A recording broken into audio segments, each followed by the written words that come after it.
बच्चों देखिए नया सबक एक പുതിയ പാഠം ദേശ് കി ധർത്തി രാജ്യത്തിലെ ഭൂമി ദേശത്തിലെ ഭൂമി എന്നർത്ഥം ഹർ തറഫ് ഹരിയാലി ഹി ഹരിയാലി എല്ലാ ഭാഗത്തും പച്ചപ്പ് തന്നെ പച്ചപ്പ് ഹരിയാലി പച്ചപ്പ് ഹി തന്നെ ഹരിയാലി പച്ചപ്പ് ദൂർ ദൂർ തക് അതിവിശാലമായി ഫൈലേ ഹുയെ പഹാഡ് ഈ ദൂർ ദൂർ എന്ന് പറഞ്ഞാൽ അതിവിദൂരമായി അതായത് വിശാലമായി വരെ ഫൈലേ ഹുയെ പരന്ന് കിടക്കുന്ന പഹാഡ് പർവ്വതം അല്ലെങ്കിൽ കുന്നുകൾ ബഹ്തി ഹുയി നദിയാം ഒഴുകിക്കൊണ്ടിരിക്കുന്ന ബഹ്തി ഹുയി ഒഴുകുന്ന നദിയാം നദികൾ ഹരേ ഭരേ ഖേത്ത് പച്ചപ്പ് നിറഞ്ഞ വയലുകൾ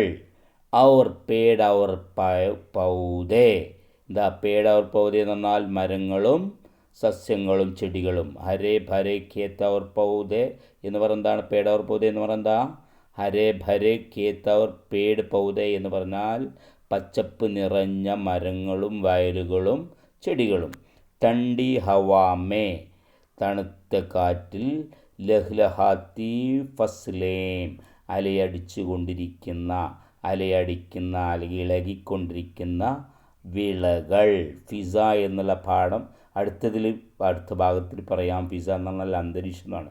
ഈ പാഠത്തിൻ്റെ ബാക്കി ഭാഗത്തിൽ പറയാൻ ശ്രദ്ധിക്കുക. ഒന്നുകൂടിയും ഹർ തറഫ് ഹരിയാലി ഹരിയാലി ദൂർ ദൂർ തക് ഫൈലേ ഹുയെ പഹാഡ് എന്താണ് എല്ലായിടത്തും പച്ചപ്പ് തന്നെ പച്ചപ്പ് അതിവിശാലമായി പരന്നു കിടക്കുന്ന കുന്നുകൾ ബഹ്തി ഹുയി നദിയാ ഒഴുകിക്കൊണ്ടിരിക്കുന്ന നദികൾ ഹരേ ഭരേ ഖേത്ത് ഔർ പേട് പൗദേ പച്ചപ്പ് നിറഞ്ഞ വയലുകളും മരങ്ങളും ചെടികളും ടണ്ടി ഹവാ മേ ലഹ്ലഹാത്തി ഫസ്ലേ തണുത്ത കാറ്റിൽ അലയടിച്ചു കൊണ്ടിരിക്കുന്ന വിളകൾ. ഇത്രയും പാഠഭാഗം ശ്രദ്ധിക്കുക, വാക്കുകൾ എഴുതിയെടുക്കുക. ഓക്കെ, ശുക്രിയ.